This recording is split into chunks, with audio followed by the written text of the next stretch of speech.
Assalamualaikum warahmatullahi wabarakatuh. Saya ucapkan selamat datang kepada Kang Roy Hanuddin di Himagito. Yang kedua, saya Anggisa Fitri Nasution sebagai moderator pada sore hari ini.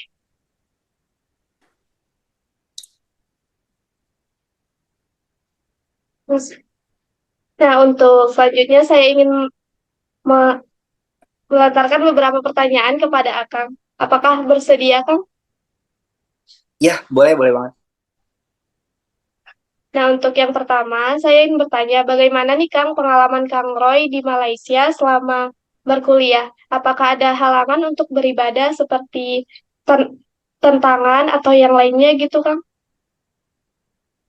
Oke, untuk ibadah sendiri ya Alhamdulillah di Malaysia itu memang 11-12 dengan di Indonesia. Jadi untuk beribadah sendiri saya tidak ada halangan. Dan kemarin juga kebetulan itu pas banget lagi Ramadan ya, Teh.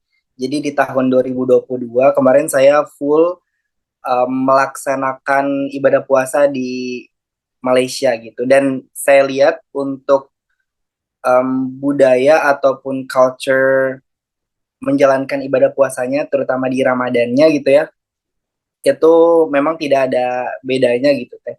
Dan mungkin ini ya, kalau misalkan dari segi karena masih pandemi corona gitu ya, nah memang Malaysia lebih strike aja sih, dalam artian itu kita harus scan barcode dan lain sebagainya. Memang hampir sama, cuma memang kalau di sana tuh benar-benar sampai tahun 2022 itu benar-benar masih diterapkan gitu sistem scan barcode, apa ya, maksudnya mengetahui gimana kondisi kita kayak gitu, ya sebelum kita masuk ke masjid kayak gitu. Itu aja sih mungkin ya bedanya. Jadi kalau dari segi halangan, alhamdulillah nggak ada halangan sih teh. Berarti untuk hal itu kurang lebih sama dengan di Indonesia ya, Kang? Iya, betul betul. Nah, untuk yang selanjutnya ini, hal apa sajakah yang perlu dipersiapkan gitu untuk bisa studi ke luar negeri gitu, Kang? Oke, pertanyaan yang sangat bagus. Yang perlu teman-teman siapkan, terutama untuk adik-adikku ya di keluarga besar agroteknologi, dari angkatan yang baru sampai mungkin yang baru banget lulus, yang benar-benar pengen banget melanjutkan cita-citanya untuk mungkin S2 gitu ya, studi lanjut di luar negeri, atau untuk adik-adik yang sedang berproses gitu ya, ingin student exchange kayak kemarin gitu ya, kegiatan di Malaysia itu. Hal yang harus disiapkan yang benar-benar terpenting itu adalah yang pertama, niat ya, karena semua itu berawal dari niat yang kuat gitu ya. Teman-teman ke sana untuk apa kayak gitu. Untuk belajar kah, untuk mencari pertemanan, karena di sana tuh bukan cuma orang-orang yang dari Malaysia aja kayak gitu ya, atau dari satu negara, tapi banyak banget negara-negara di sana kayak gitu. Nah, selanjutnya karena pembelajaran menggunakan bahasa internasional gitu ya, salah satunya bahasa Inggris. Jadi kita dipaksa untuk bisa bahasa Inggris kayak gitu. Nah, dengan apa? Dengan dibuktikan waktu kita mendaftar gitu ya, itu kita melampirkan sertifikat kemampuan bahasa Inggris kita kayak gitu. Memang untuk pembelajaran di sana itu menggunakan bahasa Inggris, dan karena waktu itu saya ranahnya kepada ini ya, industri atau praktik, jadi memang kebanyakan itu um, saya beraktivitasnya di luar kelas atau di ladang. Jadi di ladang itu kalau di Indonesia itu kayak semacam apa ya, buat ya kebun kayak gitu. Dan untuk ya kita langsung praktek gitu ya. Karena di sana saya juga sama ya, linear sama jurusan saya, yaitu agroteknologi kayak gitu.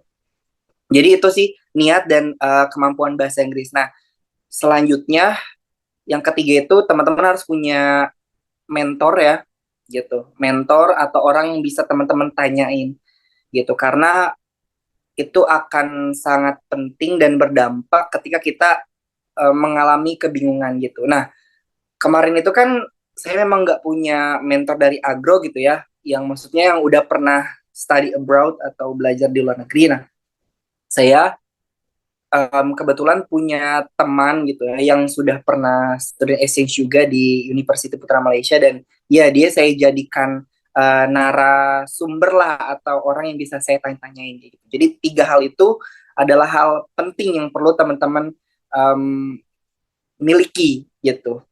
Gitu sih Teh. Nah, kalau untuk skor TOEFL sendiri agar bisa ke luar negeri itu berapa Kang minimalnya? Oke, untuk skor TOEFL yang minimalnya ya itu 500.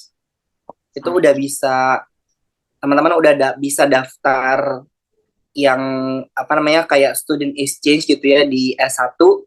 Nah, cuma kalau misalkan untuk ke S2 gitu ya, itu untuk luar negeri itu 550 TOEFL ITP ya yang dari ITS Amerika gitu. Dan untuk kualifikasi lainnya kalau misalkan teman-teman pengen tes, namanya juga ada namanya IELTS ya, kayak International Testing System kayak gitu. Itu rata-rata di angka 6 sampai ke 7 kayak gitu. Itu rata-rata kemampuan orang Indonesia, dan kalau misalnya teman-teman sudah punya skor IELTS seperti itu bisa untuk teman-teman menjadi bekal buat daftar beasiswa-beasiswa untuk daftar melanjutkan pendidikan tinggi di luar negeri kayak gitu. Nah, Hmm. untuk organisasi atau kepanitiaan lainnya itu berpengaruh nggak Kang kira-kira? Oh iya, untuk organisasi dan juga kepanitiaan, untuk dalam ranah apa ya, eh, mendukung gitu ya, mendukung untuk kita melaksanakan perkuliahan di luar negeri ketika kita mau apply beasiswa itu sangat berpengaruh, terutama dari segi portofolio kita dan juga di CV kita gitu, karena um, pihak penyeleksi itu kan melihat gitu ya siapa kita, kemudian pencapaian kita apa aja kayak gitu. Jadi saran saya untuk teman-teman, um, boleh sekali untuk mengikuti berbagai macam kegiatan di kampus gitu ya, baik dari internal maupun eksternal, karena para penyeleksi ataupun di university, contohnya ya di UPM itu kemarin saya mengirimkan CV saya dan alhamdulillah gitu ya, saya juga beberapa kali pernah mengikuti kepanitiaan, kemudian saya juga ikut organisasi intra maupun ekstra, dan juga beberapa kali memang menang perlombaan gitu ya di bidang akademik maupun non akademik, dan ini menjadi nilai plus kayak gitu teman-teman. Jadi kalau pertanyaannya apakah kepanitiaan ataupun organisasi dan juga kegiatan di luar kelas ini mendukung untuk kegiatan atau ikut student exchange atau belajar di luar negeri, tentu saja mendukung gitu ya. Baik, terima kasih Kang. Untuk yang selanjutnya, adakah acuan atau motivasi yang menjadikan Akang selalu bersemangat gitu untuk menjalankan aktivitas setiap hari di tengah kesibukan sekarang ini? Oke, ya saya memiliki prinsip dalam hidup saya ini, ketika saya berani untuk bermimpi, maka em, sesuatu hal yang menurut saya nih ya, menurut saya itu adalah suatu hal kemustahilan gitu ya, tetapi kembali lagi gitu ya, bahwasannya Allah itu maha besar kayak gitu. Allah itu maha segalanya, Allah yang punya ilmu, Allah yang punya segalanya. Jadi kalau misalkan kita melibatkan Allah dalam setiap mimpi-mimpi kita, dalam setiap langkah-langkah kita, semuanya itu pasti dimudahin kayak gitu. Even mimpi itu kayak terlihat, aduh saya bisa nggak ya kayak gitu. Saya bisa nggak ini untuk belajar bahasa Inggris, karena memang belum pernah dari SD, SMP, SMA gitu ya fasih bahasa Inggris, dan tiba-tiba di kuliah itu harus punya skor seperti ini gitu. Dan itu memang terlihat tidak mungkin, tetapi em, karena di Islam juga menganjurkan untuk ikhtiar gitu ya. Jadi dengan ya seberapa sulit ikhtiar yang kita jalani itu akan bernilai gitu. Jadi untuk teman-teman yang ingin menggapai mimpinya, jangan takut kayak gitu, karena kemustahilan itu kayak batu raksasa gitu ya, bisa pecah dengan semangat yang membajak. Nah, artinya teman-teman ini punya kesempatan yang sama, namun di sini teman-teman dikasih pilihan gitu ya. Teman-teman ingin jadi yang seperti apa, teman-teman menanggapinya seperti apa, itu tergantung teman-teman gitu sih. Baik, Kang. Untuk selanjutnya, mungkin kan kalau kita untuk menggapai cita-cita harus ada disiplin dan konsisten dalam mempelajari sesuatu gitu. Nah, kalau dari Akang sendiri, bagaimana sih caranya agar kita bisa konsisten dalam menjalani hari-hari? Oke, betul banget ya tadi statement dan juga pertanyaan ini, karena poin konsistensi ataupun keistiqomahan seseorang itu sangat diperlukan kayak gitu. Saya mengutip dari novel Ranah Tiga Warna. Jadi tokoh utamanya itu memang mereka bilang gitu ya, orang yang sabar adalah orang yang beruntung gitu. Nah, maksud sabar di sini adalah seperti apa sih? Nah, sabar di sini itu adalah tetap berusaha gitu ya, tanpa rasa lelah gitu, dengan dihiasi beberapa beberapa problem yang ada, teman-teman tuh harus sabar kayak gitu. Nah, sejauh mana sih sabarnya teman-teman gitu? Nah, dilihat dari konsistensi dan keseriusan teman-teman untuk menggapai apa yang teman-teman impikan kayak gitu. Nah, untuk saya sendiri gitu ya, saya selalu pertama tadi prinsip saya adalah ketika saya sudah berani melangkah, pantang bagi saya untuk memutar balik gitu atau mundur lah gitu ya. Karena itu tadi gitu ya, kalau misalkan kitanya udah nggak percaya sama diri sendiri, gimana kita bisa meyakinkan para dewan juri atau misalkan para interviewer atau para penyeleksi gitu ya, untuk kita nih bisa gitu. Jadi intinya percaya dulu sama diri sendiri kayak gitu. Nah, nanti ketika teman-teman sudah percaya dengan diri sendiri, itu semuanya akan mengikuti gitu ya, baik dari segi kesiapan, restu orang tua, dan juga segala lingkungan yang mempengaruhi kita gitu ya. Even di Instagram pun, itu algoritmanya bakal mengikuti gitu teman-teman. Kan ketika teman-teman sudah serius dengan mimpi teman-teman, teman-teman udah kepo ya masalah how to achieve something, kayak beasiswa atau misalkan universitas yang teman-teman tuju gitu, ataupun orang-orang yang menginspirasi kayak gitu. Itu algoritma YouTube ataupun Google semua mengikuti gitu teman-teman. Dan pertemanan teman-teman juga akan semakin mengkerucut ke arah mimpi teman-teman kayak gitu. Nah, ini juga terbukti ya teman-teman, ini based on my experience. Di tahun 2022 itu kan saya melaksanakan student mobility gitu ya di Universitas Putra Malaysia, dan memang di situ saya juga semakin mantap gitu ya untuk ingin sekali setelah S1 untuk melanjutkan S2 gitu, karena memang keinginan saya untuk melanjutkan S2 itu dari sejak um, kuliah di semester awal kayak gitu ya. Cuman saya nggak tahu gitu ya caranya gimana, ya udahlah, let it flow aja gitu.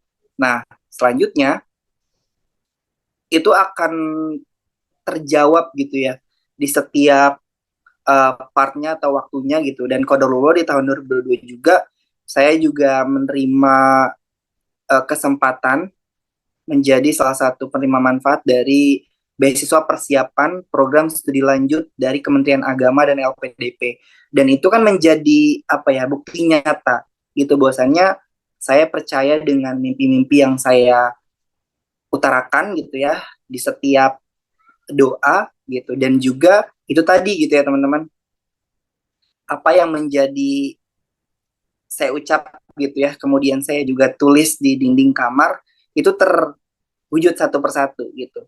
Walaupun sekarang memang belum terjawab, tetapi saya yakin gitu ya, someday gitu ya, sometimes saya akan, ya in the future saya bisa mendapatkannya. Jadi buat teman-teman tetap aja percaya, em, kalau misalkan memang kegagalan terus menerus menghampiri gitu ya, itu anggap aja teman-teman itu masih dikasih waktu untuk mempersiapkan diri gitu. Karena kesempatan itu datang berbarengan dengan kesiapan. Nah, itu yang itu ya, apa namanya? Tagline yang paling tepat untuk orang-orang berproses kayak gitu.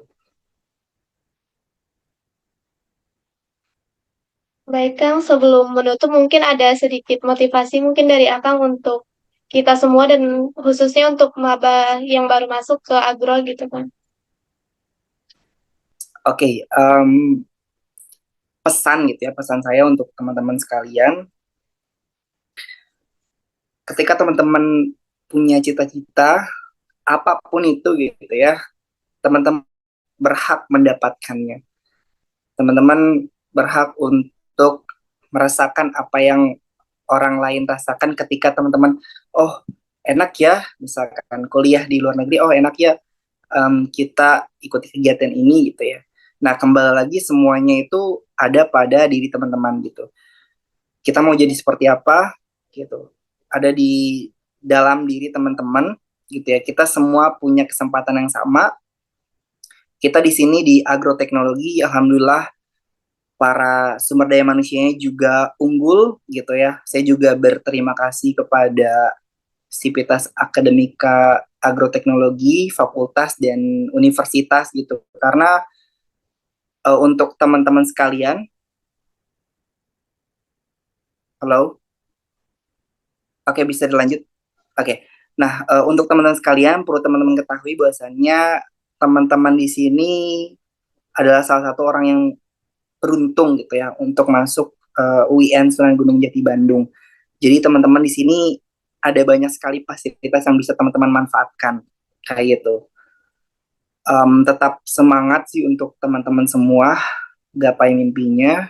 Dan kalau misalkan teman-teman ada pertanyaan secara langsung gitu ya, itu boleh banget untuk DM saya di Instagram gitu, karena sudah menjadi keharusan saya untuk membimbing dan juga share gitu ya apa yang bisa saya share gitu.